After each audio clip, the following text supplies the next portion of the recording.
Video cameras are Yes. As you know, the Ann B. Shepherd Lecture Series is co-sponsored by the Princeton Adult School and the university's Office of Community and State Affairs. The director of that office, Pam Hirsch, will introduce tonight's lecture.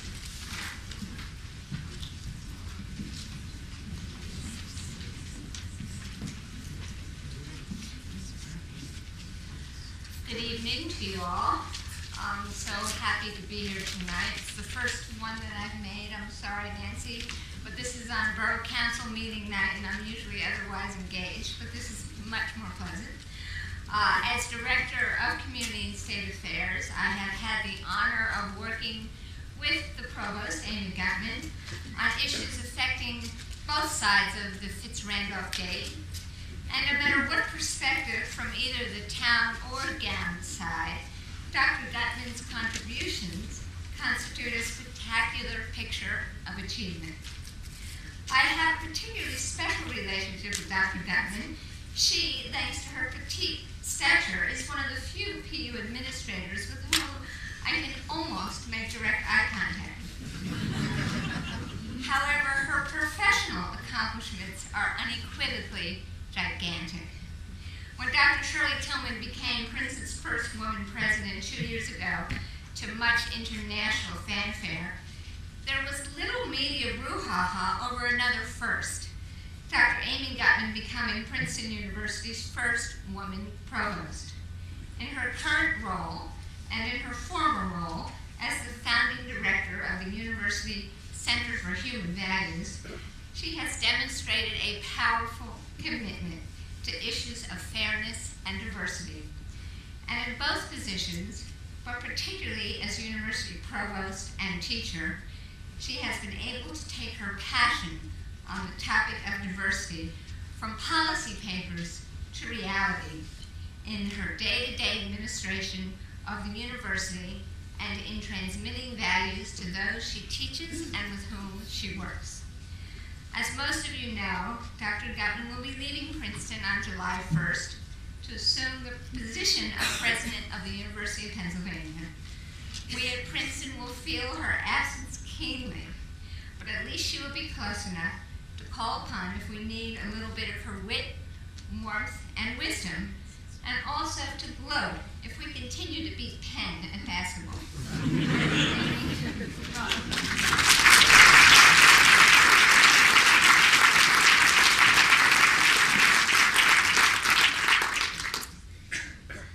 Thank you, Pam. I hope you don't have cause for gloating next year.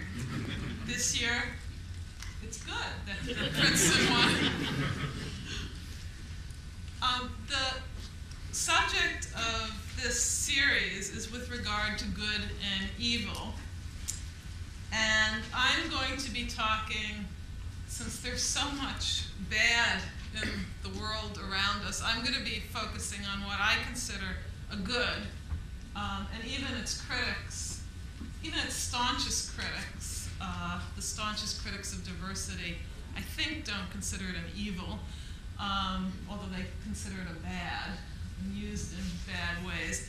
But I think it's one of the ways I like to keep myself going in the face of a lot of bad, indeed evil things in the world, is to think about some of the good things that, if they're not happening, can happen from a not completely utopian perspective.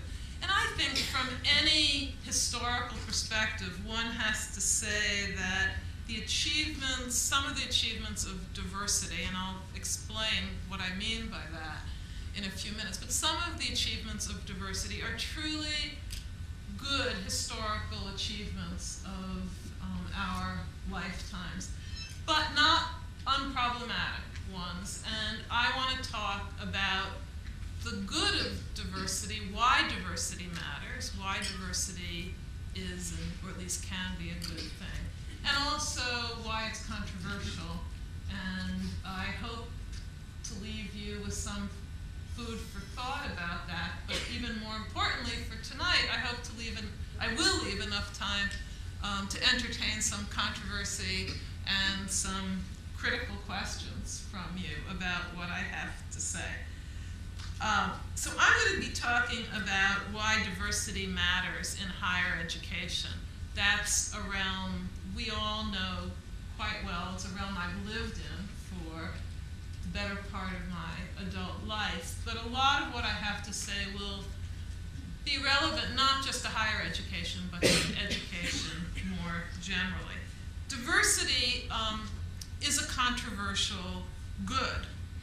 It's when those of you who've read about the news about issues of diversity most recently, they've been centered about issues of affirmative action, and there was a Supreme Court case which centered on the University of Michigan's admissions in the law school and in the undergraduate program, and there was a lot of publicity about diversity, and the New York Times indeed ran two very prominent stories, one of which was entitled "Forget Diversity," and the other one was similarly about why diversity is really not a good at all. It's just a slogan of the left. So diversity is a controversial good, and I want to ask, is it a good at all? Indiscriminate diversity would encompass evil. That is, if you just think about what the meaning of the term diversity is, and you take it to its logical extreme, being committed to diversity as an end in higher education would mean encompassing good, bad, and evil. But when university presidents talk about the good of diversity, and I've talked a lot about the good of diversity, indeed, not only as a faculty member and as provost, but when I was elected president of Penn, and I spoke at the news conference about what I cared about and what I wanted Penn to do moving into the future, I said that I really believed that you can't achieve excellence in higher education without diversity, and it makes no sense to achieve diversity without excellence. So if you just took the word diversity and took it to what it could encompass, it isn't in itself a good. I mean, diversity would mean recruiting every possible specimen. I suppose that when I thought about the origins in moral thinking of the value of diversity, the first thing I thought about is Noah's Ark, where God commanded Noah to take two of every kind onto the ark. Now, he didn't say two of every virtuous kind, it was two of every kind. Now, that was, there are many interpretations of this story, but that isn't, whatever you think God's intent and Noah's intent on this, it was for survival. I think, the way we read the story is for the survival of every kind of creature that God created. When universities think about diversity, when I as a university provost or when I as university president will think about the value of diversity, it isn't survival I have in mind. It's not that I want the university to take two of every kind so they can survive. It's something else going on here. So it's less literal. When you think about Noah's Ark and diversity, you can take diversity quite literally. I mean, God commanded diversity, two of every kind, no exceptions. That's not what we have in mind when we think about diversity in higher education. We speak of diversity much the way the founding fathers and political philosophers like John Locke and John Stuart Mill spoke about liberty.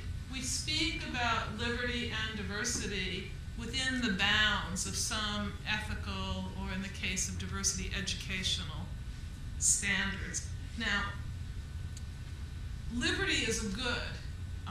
Liberty within the bounds of law. Is diversity a good? And what I'm going to argue with some examples is that diversity is a good thing in higher education, but it isn't an end in itself. Diversity is a means to other valuable educational ends, and I'll try to flesh out what I think it's a means to and why it's a means. So there are two kinds of diversity that are important means to good ends of higher education. And they're both controversial, these two kinds of diversity, but the second is more controversial than the first, and I'll spend more time on the second. But let me start with the first. The first is a diversity of institutions of higher education. And the second is diversity in institutions of higher education. So what I mean by diversity of institutions of higher education is that it's a good thing that not all universities are like Princeton. It's a good thing that not all universities are Ivy League institutions. We have Ivy League institutions, we have Big Ten, we have historically black colleges, we have women's colleges, and we have military academies. That's part of the diversity of higher education in this country. Now, are there limits to the good of that diversity? Well, I think they are. There are limits. For example, I think that it was a good thing that the Internal Revenue Service decided that it would take away tax exemption from Bob Jones University when Bob Jones University wouldn't admit blacks. That's controversial, however. That case is controversial. So the question that the diversity of institutions of higher education raises, and I'll leave it as a question for you to come back, is where do you draw the limits of where diversity of institutions of higher education ceases to be a good? So one reason diversity of institutions is good is it's a means to allow more equal educational opportunity for a wide range of people who have different educational needs and also different educational preferences. There are different kinds of communities that institutions of higher education form. Where do you draw the line where you want to say this form of diversity is no longer a good for society? Now, I would draw the line in one way, which the US Constitution says we should draw the line, which is when institutions of higher education, which are being accredited and getting tax exemption, discriminate in ways that are unconstitutional and unethical. That's one reason why it was a good thing, to my mind, that Bob Jones University was denied tax exemption, or that's if Princeton University now, today, was like what it was in 1967 when I was applying to college, which was an all-male institution, it might very well, it should very well be denied certain forms of government subsidies. But where exactly to draw the line here is not an easy question, and it is an ethical question. It's an ethical question for the ethics of higher education in a diverse democracy. Now, what I want to focus on is the controversial issue of diversity in institutions of higher education, largely because that's been the controversy that's been brewing really quite greatly over the last few years and decades, and is going to continue. Remember that the Supreme Court decision, which affirmed the Bakke decision, affirmed Justice Powell's opinion in the Bakke decision. The Supreme Court opinion last year that affirmed that was decided by one vote, by Sandra Day O'Connor's not only vote, but her opinion.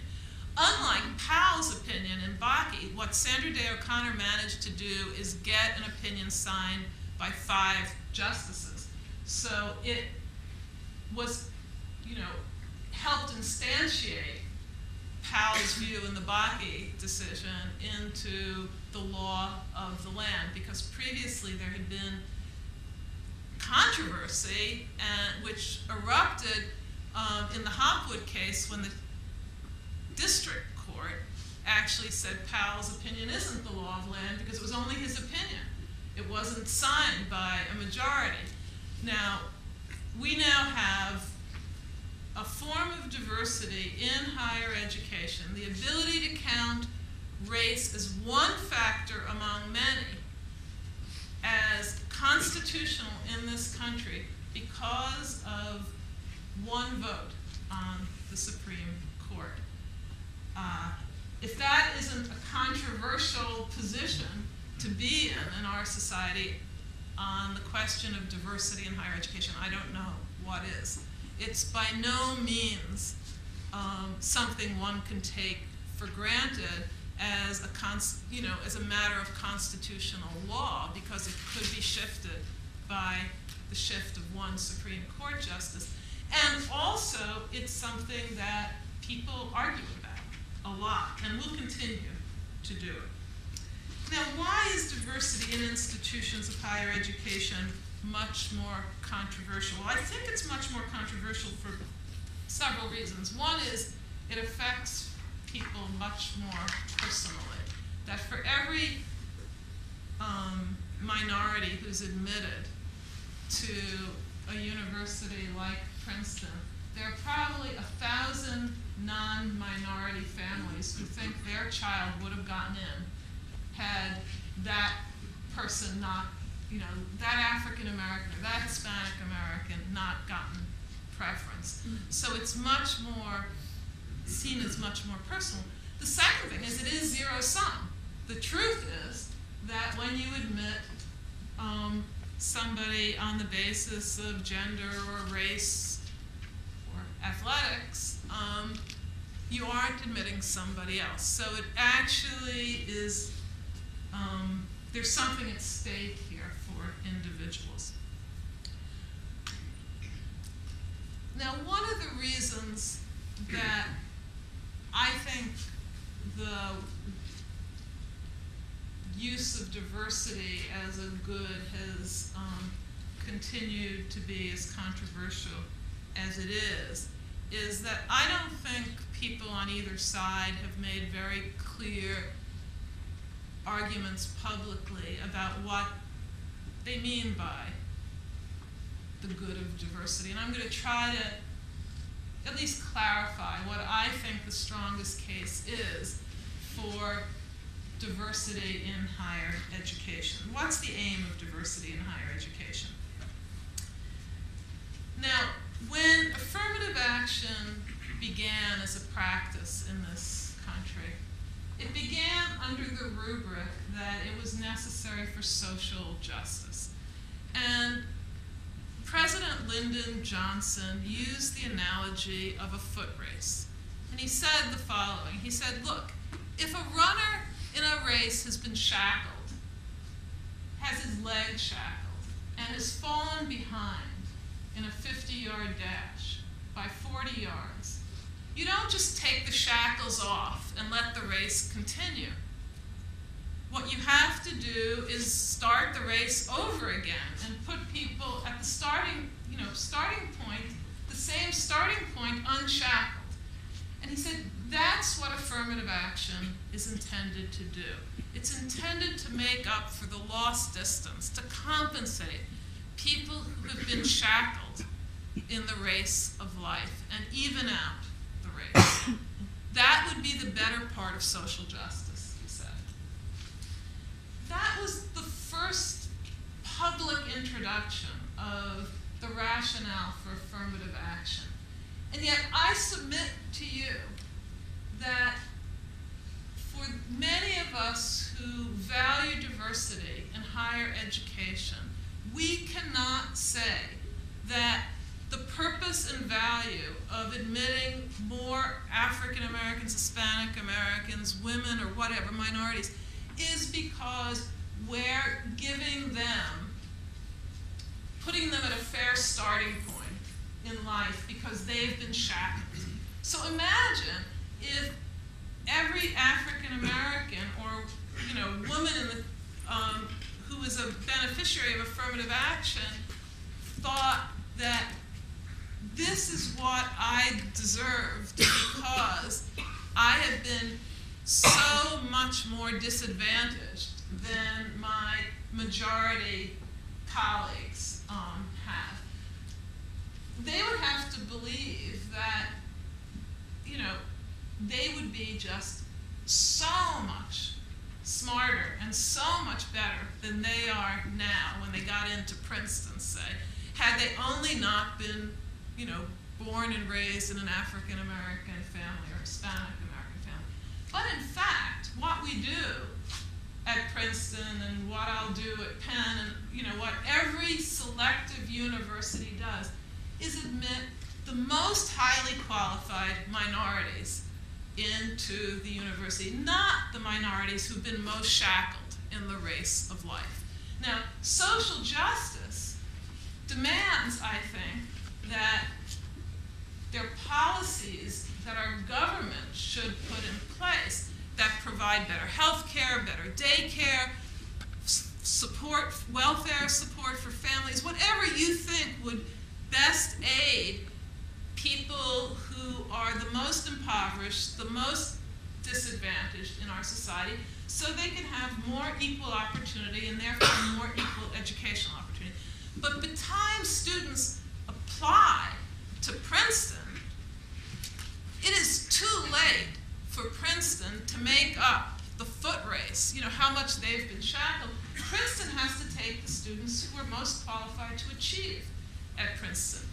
So that social justice argument for affirmative action does not really help make the case, I think, for diversity in higher education. And I think it follows that if that kind of direct social justice were the only reason to have diversity in higher education, it would not be a very good reason for the practices of admitting a diverse student body to Princeton. Because in fact, the students we admit, and this is true for every selective university, are not those who we admit because they're members of minority groups, are not those we'd admit if we were trying to compensate individuals for how much they've been shackled in the race of life.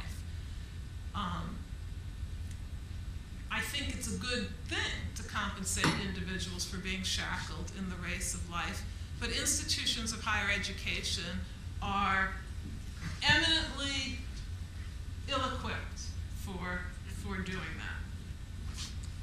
So I don't think it's social justice directly that's the rationale for diversity in higher education.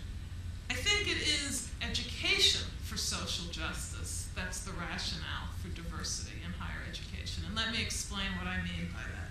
Let me give you 3 stories from my early education that got me thinking about the educational value of diversity in higher education and in education generally. So here are my 3 stories. When I was in 6th grade, I was the only Jewish girl in my elementary school. And my elementary school was in a predominantly Protestant town.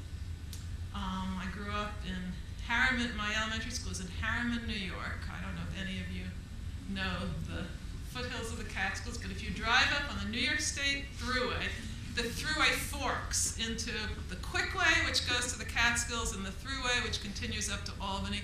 And the fork there is Harriman, New York, and that's where I grew up. And I was the only Jewish girl in my elementary school, and I had blonde hair and blue eyes.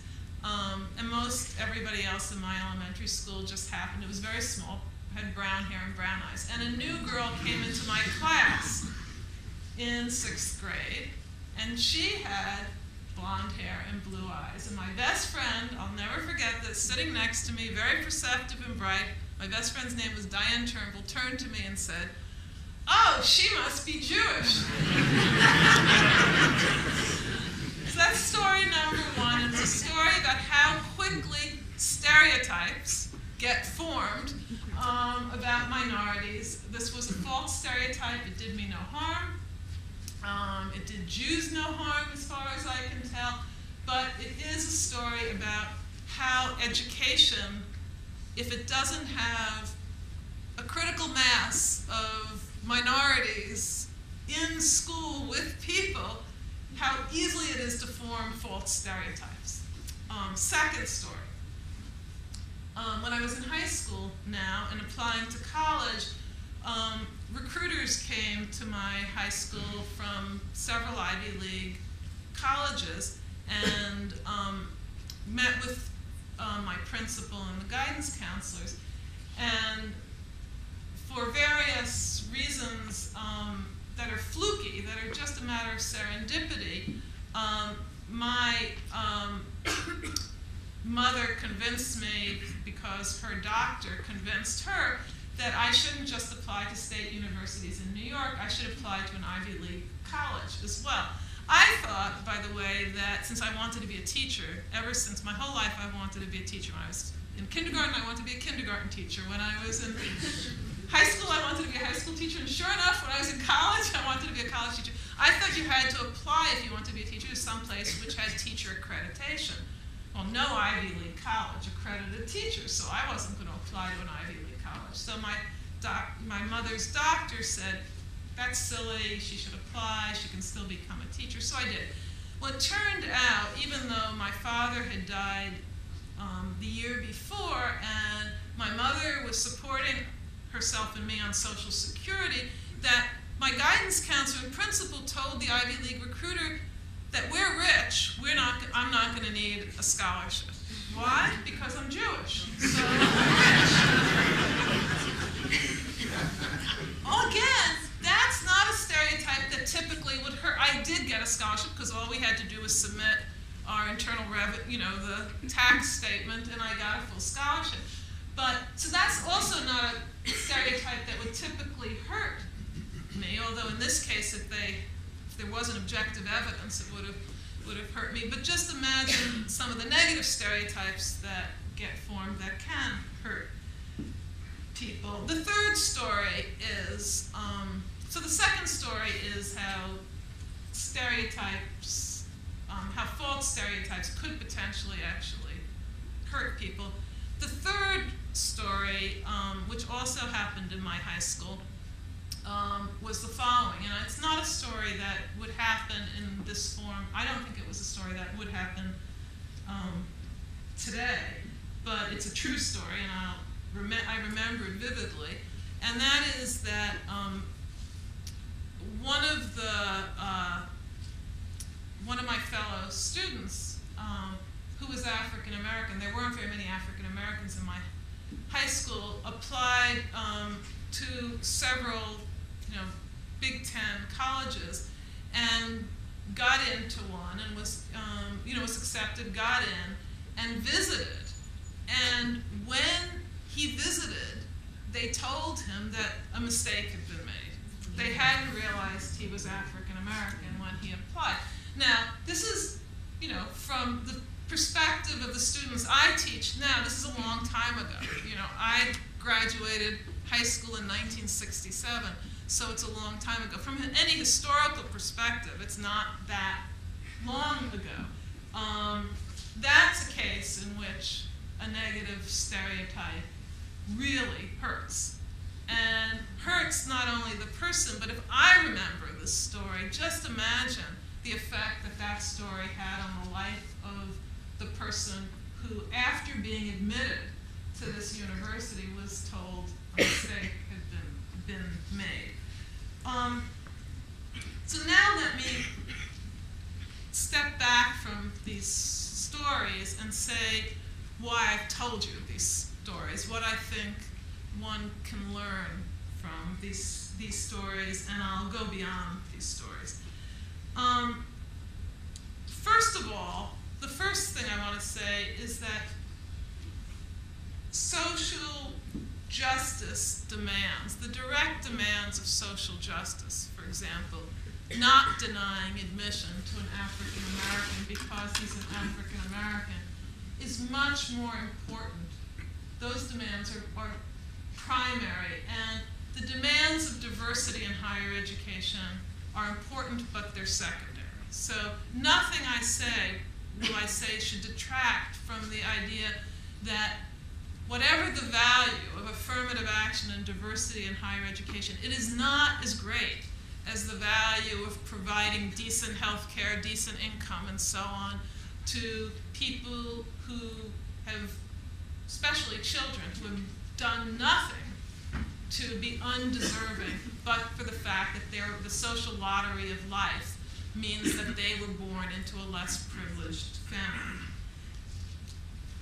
The ends that I want to speak about diversity being a means to, however, are very important ends. And they're ends, there are two ends. One is excellence in education, and the other is equal educational opportunity. Diversity is a means. It's not an end in itself, but it's an increasingly important means to these ends. And why is that? Well, let's go back to, let's reflect on the stories and let me bring them up to date. A recent study done by University of Chicago economists and sociology did the following. It was a really brilliant experiment. What these University of Chicago economists and sociologists did was they sent resumes to search firms. And the resumes were identical except for the names of the candidates on the resumes. And the names of the candidates were, by and large, standard, Anglo-American names, except some of the names, and there were thousands of these sent out, were stereotypical African-American. First names: LaToya Jones, Lakeisha Sullivan, Jamar Alexander. It turned out that these professional search firms eliminated the African-American names with identical resumes by a factor of 50%. In other words, twice as many applicants who had Anglo names were called in for job interviews as those who had the African-American names. Now, first I want to say, I want to show how this story illustrates two things. One is the obvious thing. That's unjust. It's discriminatory. It's bad. Social justice demands something other than this. And as a footnote to that, it's an injustice that's incredibly difficult to police. Okay? Now, the second thing, which this footnote gives you a clue to, is if you can't police it, because it's incredibly hard to police, what else is wrong with this story? Well, the other thing that's wrong with this story, which almost nobody notices and nobody's commented on, is these professional recruiters all are college-educated people. And their education, I don't care how expert they became in, literacy, numeracy, whatever, American history, their education did not teach them how to distinguish between job applications, qualifications, and the first names of people. That's incredible. That is really incredible, that despite all of the education that these recruiters had, they could not tell. I mean, I assume these were people who were not, who if you actually ask them, do they think that blacks are less qualified than whites, most of them would say no. But for all their education, just like my, best friend who, had no knowledge of what Jews were like, these recruiters, and this is about the year 2000 or 2001 that this experiment was done, these recruiters could not sort out relevant qualifications on a resume from the first names of people on a resume. That's a real failure of education and of higher education. And I submit to you that it's those kinds of failures that speak to one of the values of diversity in higher education. And that value is that the only really effective way of learning about what people from different backgrounds and different walks of life can contribute to our society is having the opportunity, and I think it is an opportunity, I think it's a good for the people who have it, not just for the people who are admitted because they're in a minority, but to have the opportunity to actually see what members, how different members of minority groups are, how much their life experience has to contribute to understanding more what our society and what our world is like, and actually being in a learning environment where these false stereotypes don't fester, but they're actually overcome. Now, for that to be the case, diversity of this kind can be a means to educational ends only if once Princeton and other institutions of higher education admit a diverse group of students, and that means more than a token, Christian scientist, a token African American, a token Hispanic, but a critical mass of diverse students. It can only happen is after we admit those students, we also structure our environment, our living environment and our teaching environment in a way that takes advantage of that diversity. Now, what do I mean by that? Well, I mean, first of all, avoiding the negative, which is having segregated living situations, segregated eating situations, and classroom situations where people are only listening to talking heads like you're doing right now, but you'll cease to be doing in a few moments. And you really take educational advantage to it in the positive sense, which is you have integrated living situations, integrated eating situations, and classroom situations where students from different backgrounds really talk about their backgrounds in educationally relevant ways. I think that's not only a desirable thing, but a necessary aspect of making a good out of diversity. And if and when institutions of higher education do that, diversity serves to break down false stereotypes. There's nothing more effective in breaking down false stereotypes than seeing how interesting, how lively, how intelligent, how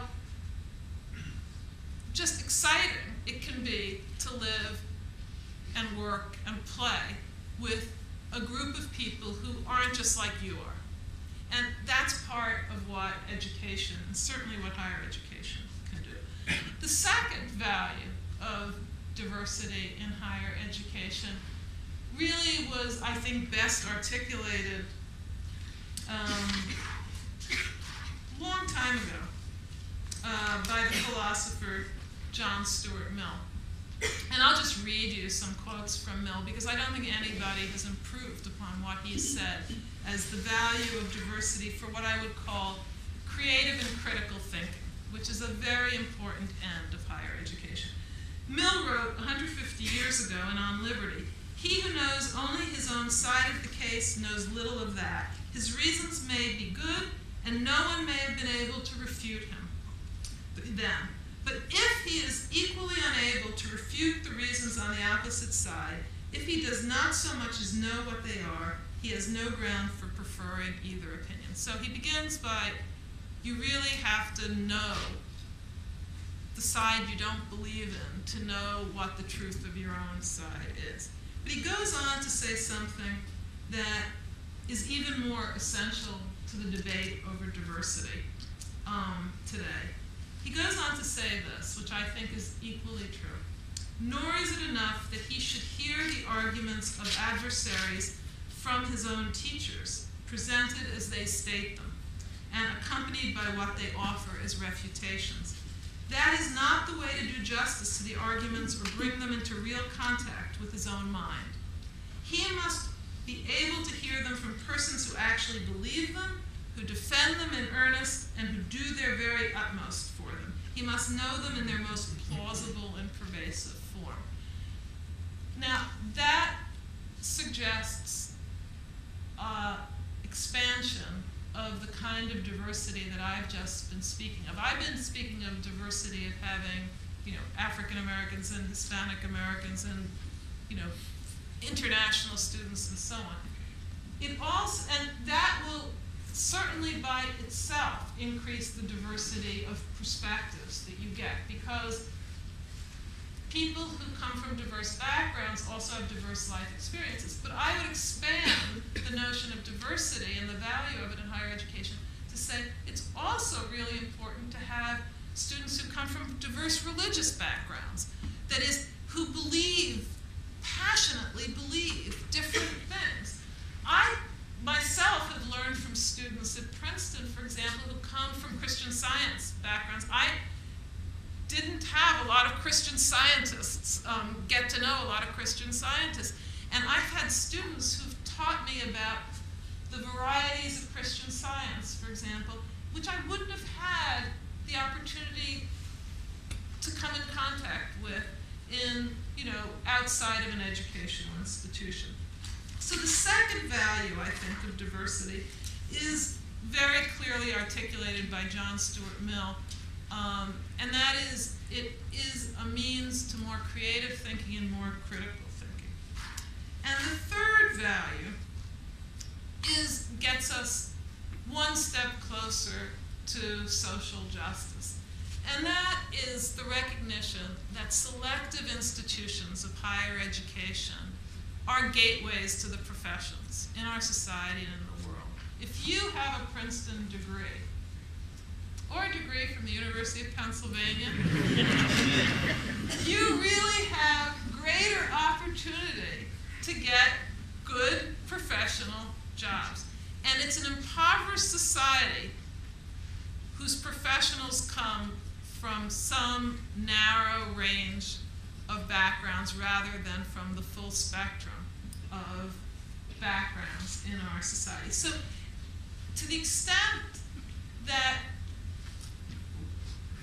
we educators speak about educating leaders, it is to that extent that we need to be committed to recruiting students from all backgrounds, not just from one or two exclusive walks of life.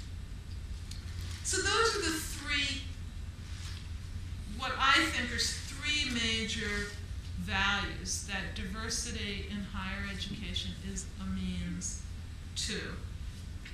Now, let me, just before I conclude, because I want to leave lots of time for questions, address one of the strongest critiques of the most controversial form of diversity in higher education.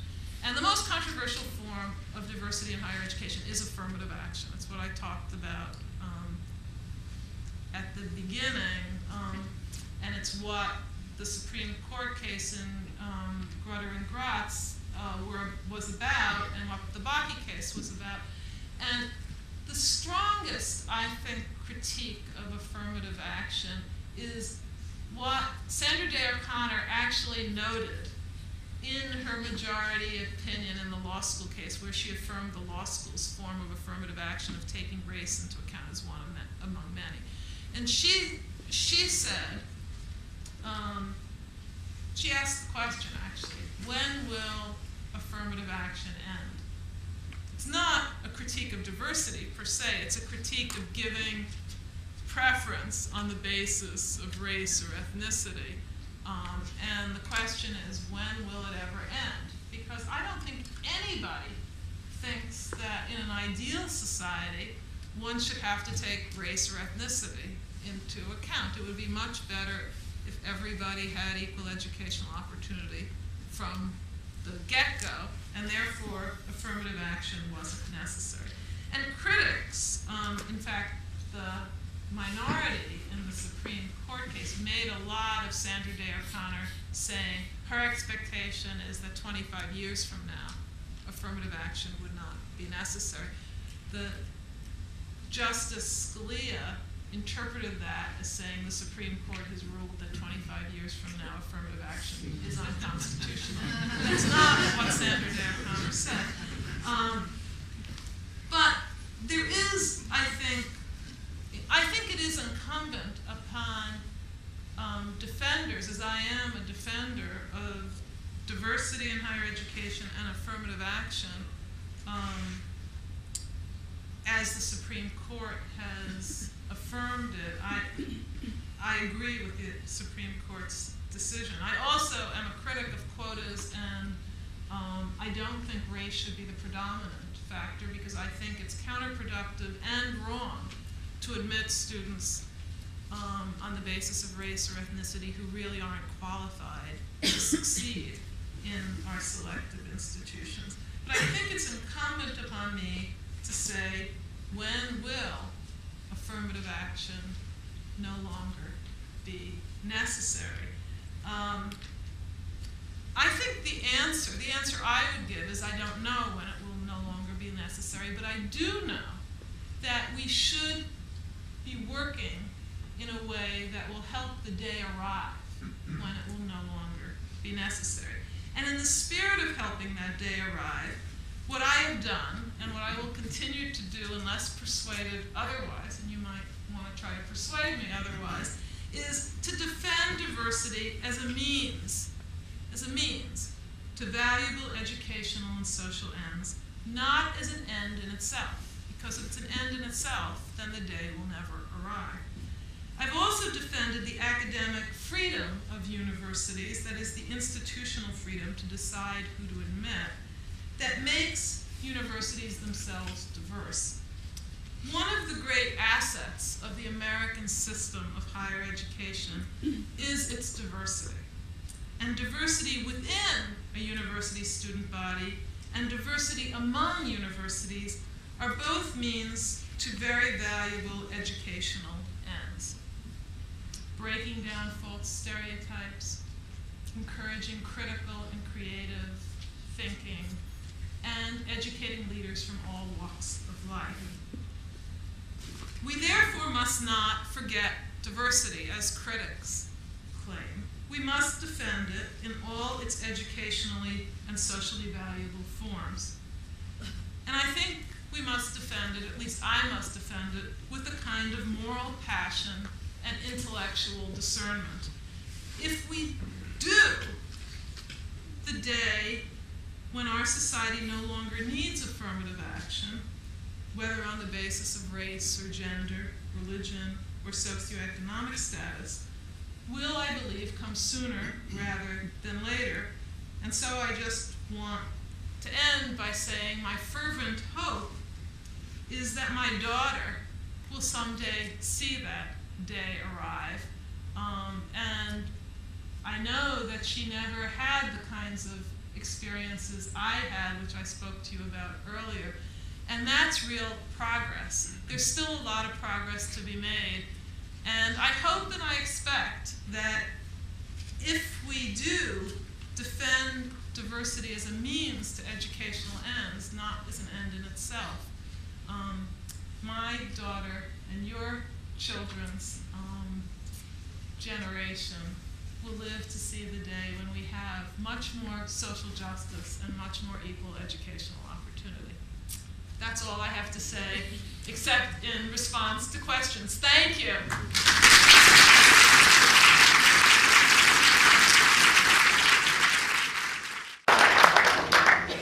Questions? Yes. Would you stand up, identify yourself so everyone can hear. My name is Ben Heck. Let me first say that you lay out your case this evening quite well, so credit is due to you. The principles that you espouse, that you laid out this evening, I hope at least that most people could be supportive of. But I really think the challenge is the implementation of the principles that you laid out. And my question is what approach or approaches should universities take in executing or implementing those principles, and to do it in such a way that is objective and fair, and equally as important, that is perceived to be objective and fair? So my question is more on execution and implementation. So the question basically says, says my principles are right, but how do I put them into practice in a way that not only is fair, but is perceived as fair? And I think the first part is easier to answer than the second part. I think it is fair to count race and athletic ability, and, well, let's just take race and athletic ability. Neither one are transparently academic criteria, right? It is fair to count those as one among many considerations in admitting students to a place like Princeton. Now, why is it fair? Well, I've given the arguments for some of the arguments for why it's fair, but I can give you some more arguments. But you're not asking for arguments; you're asking for how you implement it. So, how do you implement it? Well, the first thing I would say is you have to implement it in a way which hadn't been done in the past, in a way that actually articulates why this is a good thing to do. Remember that affirmative action began as a kind of, in a kind of sotto voce fashion. President Nixon engaged in a lot of affirmative action, and it wasn't very publicly debated or discussed. And part of what you have to believe to be an educator is that making arguments clearly and publicly makes a difference. Because if it doesn't make a difference to explain to people why you're doing what you're doing, then we might as well not, the whole premise of my talk, which is higher education is important, doesn't make sense. So I would say the way you do it fairly is not just that you do what you say you believe, which is that it make the things I've said, but you articulate it in a way that makes it transparent to the democratic public that you really are acting upon a belief. You're not acting because of ulterior motives, that you can't resist the pressure that's being put on you or something like that. So that's number one. I think it's really important to recognize how important it is for institutions leaders of higher education to get out there and articulate why they believe affirmative action is important. I give great credit to Lee Bollinger for doing that very thing as president of the University of Michigan and continuing to do it after he left the University of Michigan and went to Columbia. The second part, which is harder to answer, is how do you do it in a way that's perceived as fair? And the reason that that's harder is that we live in an increasingly polarized political climate where people like Lee Bollinger and many other leaders of higher education speak in careful, subtle, unsoundbite ways that are just, journalists don't like to cover. They much rather cover the O'Reilly factor or point counterpoint, where people yell and scream at each other and say, I can't even do, I'm actually incapable of engaging in that kind of discourse. But that means that to get people to perceive that it's fair is very difficult, because we're talking about perception, and perception, the public perception, is so filtered these days by television and the internet, which feeds on extremism. And so I think it's a real challenge to do it in a way that's perceived as fair, especially when extremist political candidates get a lot of political mileage out of impugning the motives of, their opponents. So I think it's a really difficult challenge. I'll tell you, let me just say one, so that's I have one optimistic part of an answer, which is the more affirmative action and diversity succeeds in producing future leaders, the more it's done right, where you admit people who really can succeed and do succeed, the more the perception will change. Because there's nothing that helped the perception of women more in this society than the fact that when they were the beneficiaries of affirmative action, they succeeded. And now you see women like me in positions of leadership, and people don't anymore question whether we got there just because we were the beneficiaries of affirmative action. When it succeeds equally for African Americans and Hispanic Americans, then the perception will change. And we're not there yet. Yeah. My name is Lee Rosenstein. I'm a graduate of completely and legally segregated public schools and private universities, which is a measure of how far we've come. But, my sense is you made a case that affirmative action is much more important, say, for Montclair State than it is for Princeton, and that, in fact, Princeton could accomplish the benefits of diversity without affirmative action. Is that true? No, I didn't mean... In other words, you take the most highly qualified Black and Hispanic American people. I mean, are they as qualified as the white students, you think? In other words, do you really need affirmative action at Princeton to accomplish your goal? We do in the following sense. Affirmative action can be used as a buzzword, so let me just say what I mean. What I mean by affirmative action is the way it's been used by the Supreme Court and generally used as taking race, ethnicity, gender as one among many factors in admitting students. In addition to taking their SAT scores, grades, and things that are typically, if it weren't for the issues of diversity, would be the things you'd look at. And in that sense, as The Shape of the River by Bill Bowen and Derek Bach have shown, if places like Princeton didn't engage in affirmative action, we would have a tiny, tiny group of African Americans and Hispanic Americans and other minorities on campus. So, and if you add to that the fact that, and it is a fact, that getting a degree from Princeton and places like Princeton is a great plus factor in getting a job in society. It's really important that the Princetons of the world engage in affirmative action. Yeah. My name is Sharon, and I graduated from University of Pennsylvania 2 years ago. Yes. And this is one of the things I've encountered a number of times in my time on campus is how do you draw the line between celebrating your heritage versus a phenomenon of self-segregation?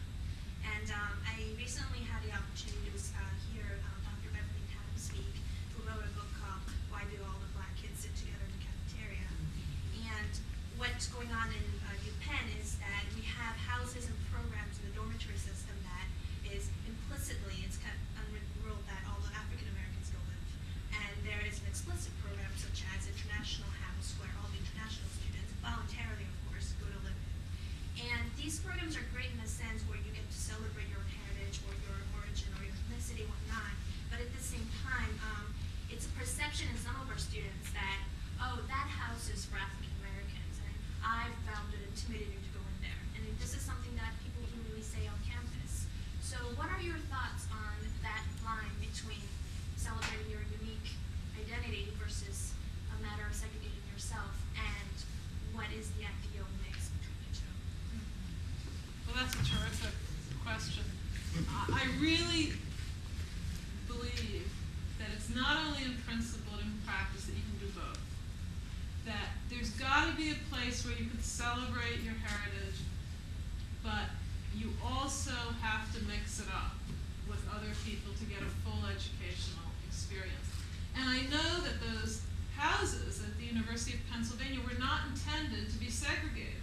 So there's a Du Bois house at the University of Pennsylvania, and it's supposed to be welcoming of African American and non-African Americans. It's supposed to be a place where a diverse group of students can, really immerse themselves in some of the great contributions of African American culture to our society. I also know that it doesn't work the way it was intended to work. And I think as leaders, both student leaders and faculty leaders and presidents have to try to get it closer to the ideal. But the ideal is not that you don't celebrate your own heritage, you just mix it up. The ideal has to be there's got to be a place and places to do both. But living ought not to be segregated living. Any other? Yes. I'm Marston Case, University of Chicago. Another fine university. Thank you. 1950. You're citing the educational experience, and you gave a hint of an idea that I took up on, and that is the interaction is between the professor, the speaker, Amy Gutmann, and me, and you and hundreds of people here together. But there are only these little things. And now she has mentioned the University of Penn arrangement, where there is a group of people who are thrown together in some kind of a situation that they ask each other. I mean, I'm thinking of situations like a lifeboat. Everybody's there, and they're asking each other in a way, are you thinking the same thing I am? Or whatever, there's a kind of, you want to be on it, you want to be in touch with it emotionally. Or in a jury, if you've gone on jury duty, and you're sort of feeling each other out. And that's a kind of a personal interaction, which it seems to me is highly conducive to breaking down stereotypes. No, That's about the idea. No, and right. I'm not sure that happens so much in education because of this, perforce of this, everybody's listening to the professor and trying to think like the professor thinks, rather than, they may not have as many of those experiences that you had at Penn, where there's this, it's your life. So what you're saying, which I think is just a great opportunity for me to expand on how to make the value of diversity real in higher education. Because what you're saying is if all or most of the education that goes on in colleges and universities is like this, then we will not realize the full value. We'll only realize a fraction of the value of diversity, because the diversity is going to exist here in the group of students, not between the faculty member who's lecturing and the students. And that's why it's really important for higher education to give students the opportunity, both in classroom and, as importantly, outside of classroom, to share among themselves their experiences and their ideas and their arguments. And when I teach ethics and politics, and I teach it to, I've taught it in the past to, groups of students as large as this, even when I teach in a lecture, I ask students to argue with one another. I ask questions and have them argue with one another so they can hear what each other's views are. And then in precepts at Princeton or in small sections, it's really incumbent upon faculty members to get students discussing and arguing among themselves. And then when you're outside of classroom, it's really important that students just don't have a life which it's work hard and play hard. You come to class, you work really hard, and then outside of class all you do is play, rather than actually learn. Now, there's a way of playing, for example, athletic teams can realize a lot of the value of diversity by the kind of teamwork that they engage in and the kinds of, camaraderie and so on that they establish. I think that's absolutely critical, and there's a way of teaching that makes the value of diversity real, and there's a way of teaching that really doesn't.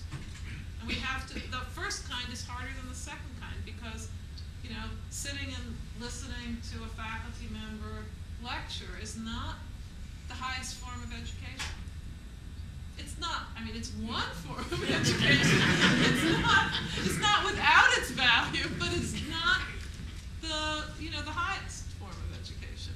I just have to say, there have been occasions where after, the lecture is over and students leave, some student has left her notebook open, there, and I have to look as to who the student is and give it back. And I've occasionally seen what students write, what they think I've said in the lecture. I say, whoa, I didn't say that. And there's another just simple reason why lectures aren't adequate, because you never actually find out what the student learned, as opposed to you think what you said is what they learned, but that couldn't be too much further from the truth. So you really have to do some reality check there. Yes. Maru Allen. Yes. Could you comment on another effect of the Michigan decision, which apparently has had some kind of a chilling effect on programs that have been created specifically to support minority students, fellowship programs, and other kinds of policies as well? Yeah. Is there a way to counteract that? I think, so Maru Wallaiser asked, what about the effect of the Michigan decision? Actually, it's the effect of Bakke. It goes back before the Michigan decision, which has had something of a chilling effect on race-specific programs. That is, programs that recruit students to we had one at Princeton that recruited students to a summer educational program, and it was restricted to minority students. And there are several watchdog organizations, conservative watchdog organizations, which have over the past decade gone after these programs and threatened to bring them to court. And the universities have basically changed these programs, because what we basically said to ourselves is we don't want to put our clearly legal programs at risk and have the Office of Equal Opportunity come to our campus, which they did at MIT, and spend over a year just paralyzing the whole operations of recruitment and education. So what can we do about that? I don't think there's much we can do about it, actually, just if we're talking practically speaking. That is, if what we really value is the set of values I talked about and really making progress on affirmative action, I think institutions of higher education have to be scrupulous about operating within the law. And once this law went in the direction of saying that the 14th Amendment was symmetrical, the 14th Amendment being the Equal Protection Amendment, even though the 14th Amendment was passed clearly to prevent discrimination against a historically disadvantaged minority, the law in the last 3 decades has decisively moved in the direction of interpreting the 14th Amendment as being symmetrically against discriminating for or against disadvantaged minorities. I think institutions of higher education, all public institutions, have lost the battle, which was to say we could have programs that were race-specific programs as long as they were advantaging the disadvantaged group. There's not if that goes up, if we defend such a program up to the Supreme Court, we're going to lose. And the risk of losing that is to open up the door to unseating the victory, which is the Bakke victory, which is a middle ground, which says as long as you use race as one among several factors, you're okay. I wouldn't have interpreted the 14th Amendment that way, but the price of living in a constitutional democracy is you've got to make the most of what you can do within the present interpretation of the Constitution. I don't think we have a Supreme Court that's remotely likely to reverse that interpretation of the 14th Amendment. Yes? This is a somewhat theoretical question, but since you said that affirmative action, incidentally, my name is Bob Levine, Yes. and I went to a number of different if affirmative action is a good, is it a limited good? Is it better than other goods?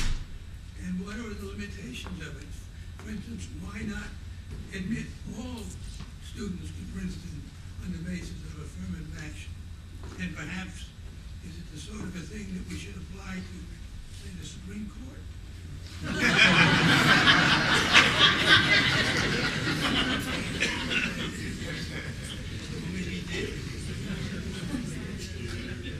Well, George Bush went on record as saying race was not a factor in the nomination of Clarence Thomas. If you believe that, I have a bridge to sell.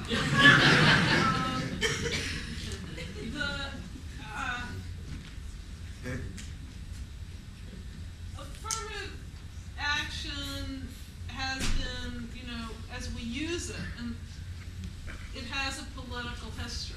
It doesn't have some pure lexicographical history, right? As we use it, affirmative action has applied to women and minorities. But if you ask what affirmative action is, which is taking non-academic criteria into account, if you characterize it that way, the vast majority of students we admit to Princeton are admitted on the basis, partly on the basis of non-academic criteria. That is, if we did a pure academic admission, we wouldn't have remotely the student body like the student body we have now. We take geography into account, legacy status into account, race, gender, artistic creativity, athletic ability. None of those are academic criteria per se. But the thrust of my question is, what are the limits?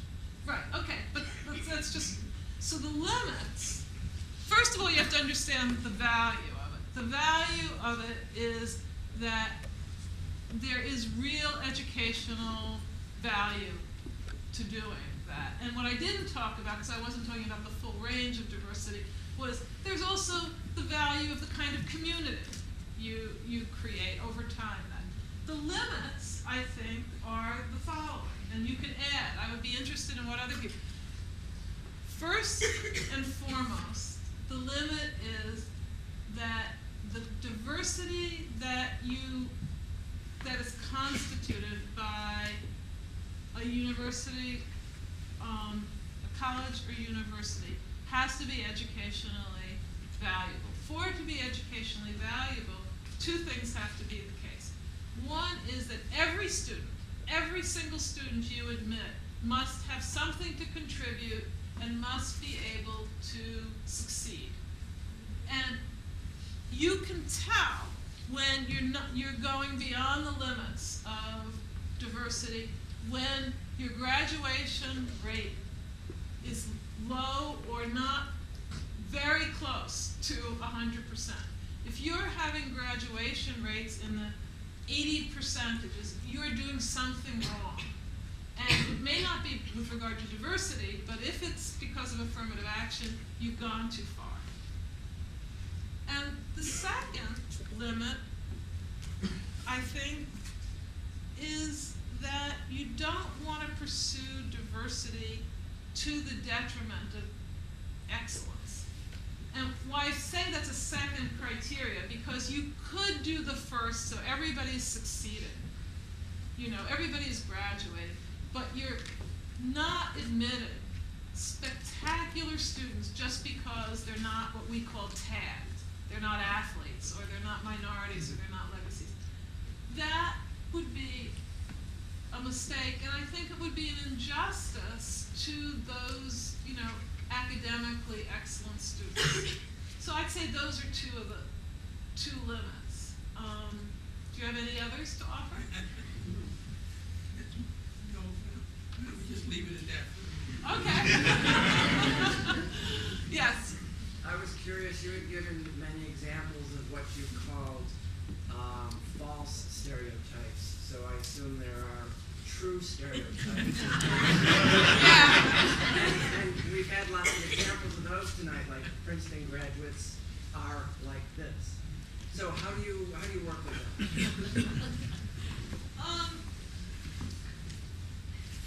Even true stereotypes can be dangerous. And one of the reasons, and the very meaning of stereotype is a general, it's not necessarily a fault, it can be a true generalization or fault, but it's a gross generalization. And this is very helpful, because one value of diversity is exposing stereotypes, even when they're true.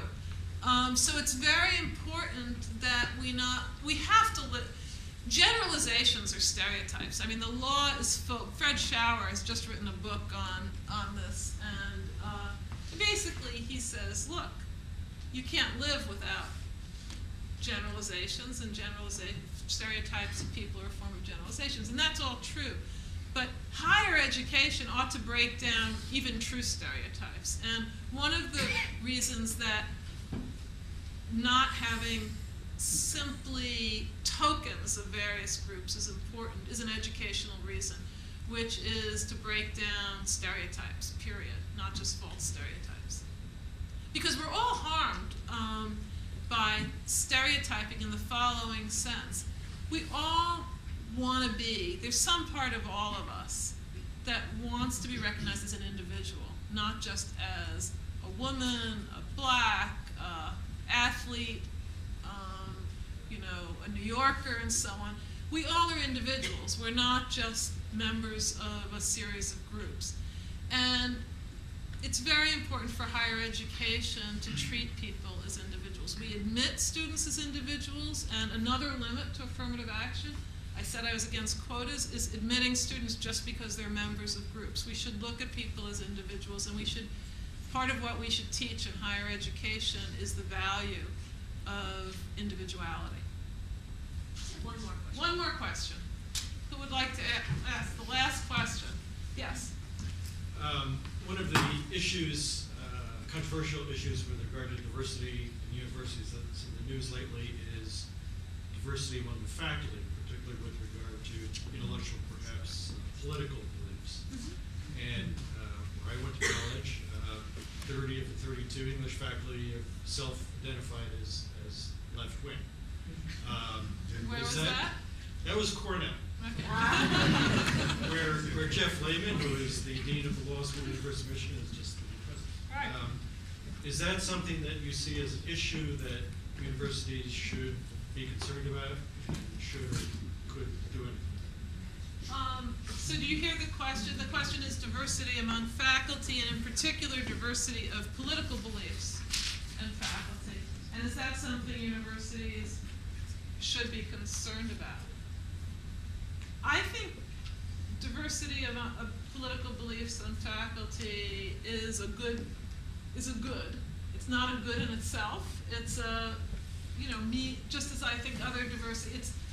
If you had a faculty whose politics was virtually identical, there would invariably be ways in which students weren't learning as much as they could learn from the faculty. Not invariably in the classroom, because faculty members overwhelmingly keep their politics out of a classroom. I mean, so the math suppose it's the case that, the math faculty is overwhelmingly liberal and the economics faculty is overwhelmingly conservative.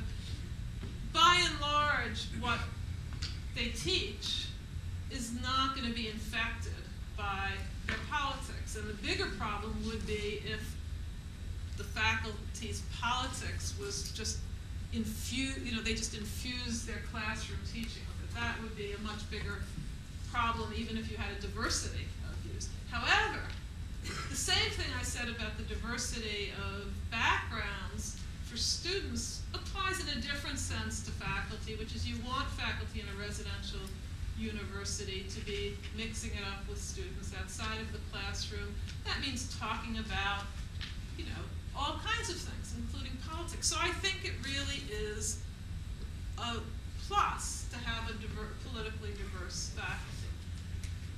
What I don't think, however, would be a plus, I think it would be the road to educational perdition would be to have political tests for hiring your faculty. So it just doesn't make any sense whatsoever to try to hire faculty who are Republicans or Democrats or Marxists or whatever. But you do want to make sure that you're not self-selecting or recruiting on political grounds, and it is a plus to have a diversity of perspectives on your faculty. And I think John Stuart Mill,